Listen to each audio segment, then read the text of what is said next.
Жетінші дәріс девиация, қылмыскерлік және әлеуметтік бақылау. Девиация бұл әлеуметтік нормаларды бұзатын және жағымсыз әлеуметтік реакцияларды тудыратын мінез-құлық. Мінез-құлық девиация жалпы ортақ ережелерін ауытқитын әлеуметтік іс-әрекет болады.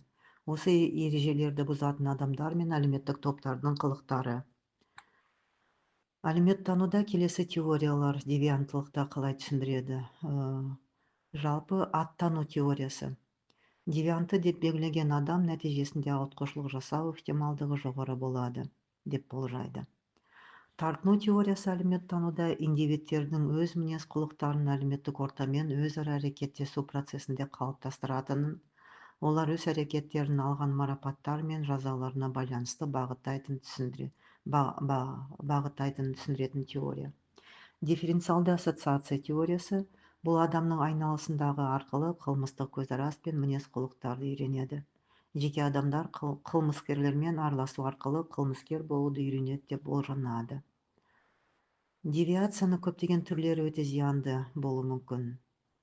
Мысалы, Америка құрама штаттарындағы зорлық-зомбылық қылмыс және мүліктік қылмыс жыл сайын миллиондаған адамдар мен үй шаруашылықтарын құрбан етеді.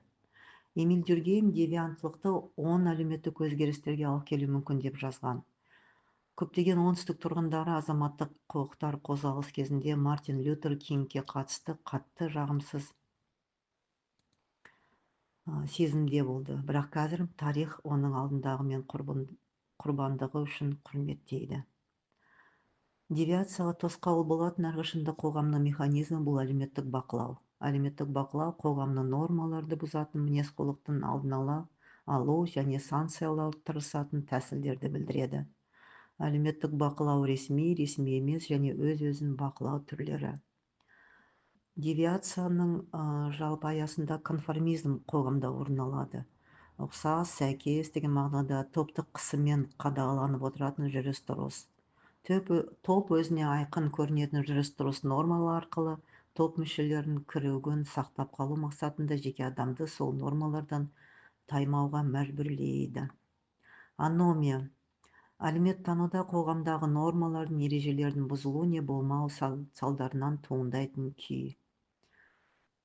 Қылмыс қоғамның әлеуметтік нормаларын заңдарына қайшы келетін жазаланатын әрекеттерінің жиынтығы.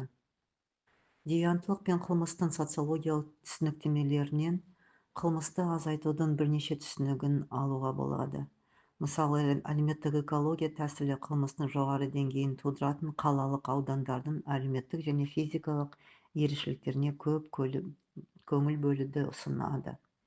Әлеуметтік бақылау теориясы жалпы отбасының өзара әрекеттесуіне, әсіресе ата-ананың жеткіліксіздігі, күйзеліс пен үйлесімсіздігінен сипатталатын отбасыларында балаларға назар аудару қажеттілігіне назар аудару.